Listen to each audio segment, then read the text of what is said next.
A juventude nunca fica órfã. É outro problema até, porque de repente quando você lembra, nas poucas vezes em que você se lembra jovem, a realidade era completamente outra. Então você não compreende o que está acontecendo hoje. Relação pai e filho era muito diferente. O adulto não dava muita atenção, mas respeitava mais a criança, o jovem. Hoje tem uma relação de pé de igualdade muito estranha, porque as pessoas querem... O jovem quer ser igual ao adulto, o adulto quer ser mais que o jovem, mas também está agindo como ele, de uma forma intolerante.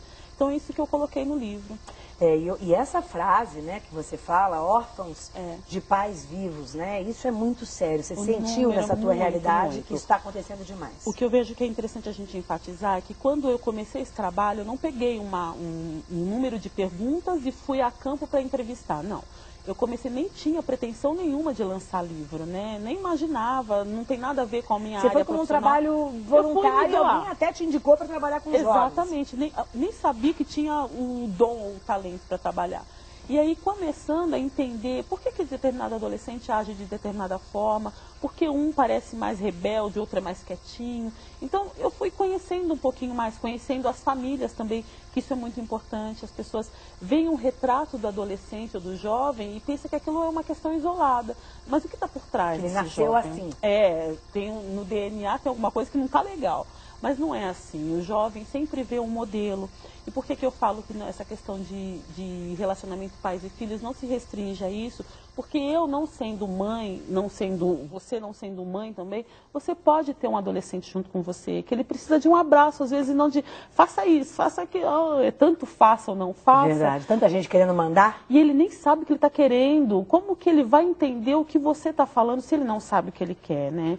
Então, quando se fala de órfãos de pais vivos, é porque tem muito pai dentro de casa que não está sabendo como tratar o seu adolescente, e que a sua acho que criança. nós estamos num ponto também, Vanusa, que não está nem conversando mais não tem com os mais filhos, isso, né? Muitas famílias, Luciana, muitas famílias, a gente vê o reflexo.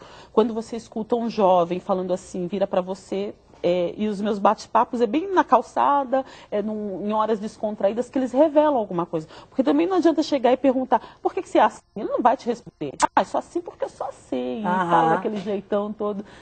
Determinado dia, eu estava sentada conversando com um rapaz, e ele me virou para mim e falou assim, é muito gostoso roubar. Aí eu fiquei com cara de paisagem, né? O que é esse gostoso roubar? E fui procurar entender, ele também não sabe, não tinha ideia nessa época do livro.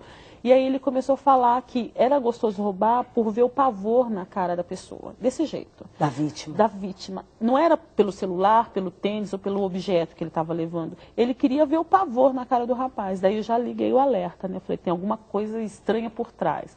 Aí um tempo depois eu fui conhecendo um pouquinho mais a família dele. O pai dele foi assassinado, a mãe dele depende para tudo, para se mobilizar, ela teve um problema de saúde, depende muito dele, mora num lugar sombrio, terrível, e só apanhava quando era pequeno, vivia de um lado para o outro e apanhando, cresce, não sabe o que faz, e quem adota pode ser o traficante.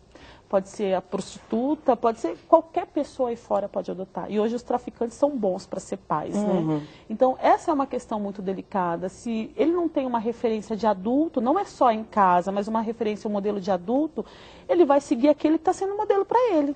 E aí a gente vê o número de notícias falando, o tráfico está aumentando, o número de crianças envolvidas está aumentando, o número de crianças em rave, se dando, se prostituindo, adolescentes, número de adolescentes grávidas é algo assim extraordinário, o que foge uma realidade, né? Eu vi inclusive que outra adolescente que você cita no livro é uma que fala das relações sexuais, diversas relações sexuais numa noite, com diversos parceiros, parceiras, tudo junto, misturado. E jovens assim, nós estamos falando de 16, 15.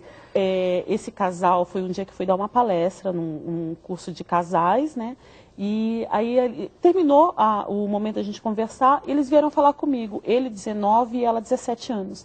E aí eles começaram com muita liberdade de falar. Ele falou, você falou coisas, eles falam do jeitão deles. Você falou coisas que é difícil escutar um adulto falando. Eu falei, pois é, eu tento entender o que vocês pensam, mas o que vocês estão pensando?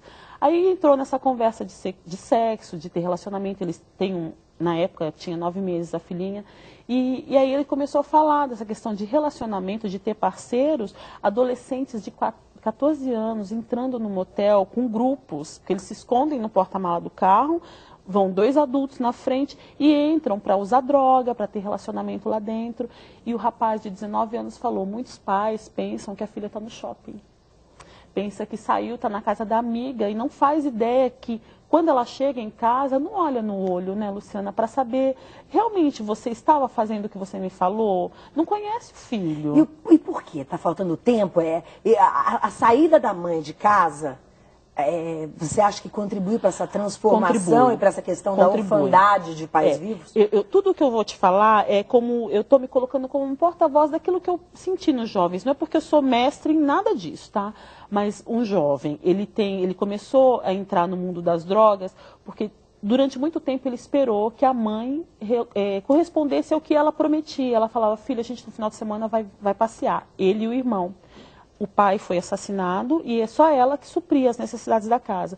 Então, ela realmente tinha necessidade de trabalhar, mas prometia para o filho que ia sair final de semana e nunca dava esse final de semana, nunca chegou. Determinada fase da idade dele, um amiguinho chamou para uma balada, ofereceu droga e quando eles oferecem, eles prometem, eles cumprem. E o amiguinho cumpria tudo que falava.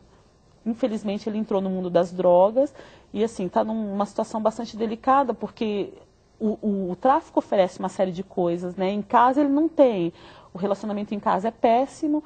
O que faz? Você tem que acompanhar uma criança, um jovem desse e entender o que ele está pensando. Ele não entrou no tráfico porque ele pura e simplesmente quis ir lá e porque ele não tem nada para fazer. Ele entrou porque tem um motivo. Isso várias outras coisas. Um dia eu estava num pronto-socorro e entrou um rapaz de 18 anos totalmente embriagado e a mãe foi buscar.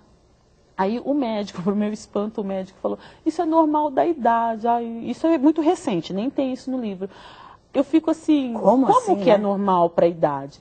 E uma outra pessoa também que estava lá perto, estava com uma filhinha tomando soro e tal, falou assim, não, isso é normal, 18 anos ele tem que aproveitar a vida. Aí o meu questionamento é muito... Daí o que me passou pela cabeça e que você tenta comentar, mas as pessoas já se armam, né? É normal e ponto final. Aí eu imaginei, se aquela criança que está lá tomando soro, ele embriagado, atropela aquela criança, seria normal? Ela está lá toda quebrada no hospital? E o médico, é normal da idade, mas e se ele atropela, você está vindo para o hospital e ele te atropela, ou acontece qualquer outro acidente, e é só álcool aquele menino? Mãe, não deve ser só álcool, porque ele bebe com a gente em casa e tudo mais. Aí você começa já a ver...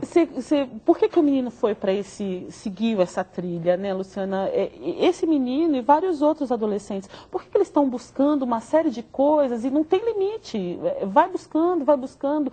A gente pensa a periferia de São Paulo, esquece isso. Isso é geral, no mundo inteiro. Morumbi está cheio de jovem que tem tênis, tem carro, tem mesada boa. Tem viagens e está aí. Fazendo uma série de coisas, totalmente perdido. E é uma coisa que você fala, às vezes, tá aqui, né? A falta de relacionamento saudável entre pais e filhos conduz a caminhos perigosos e sem volta.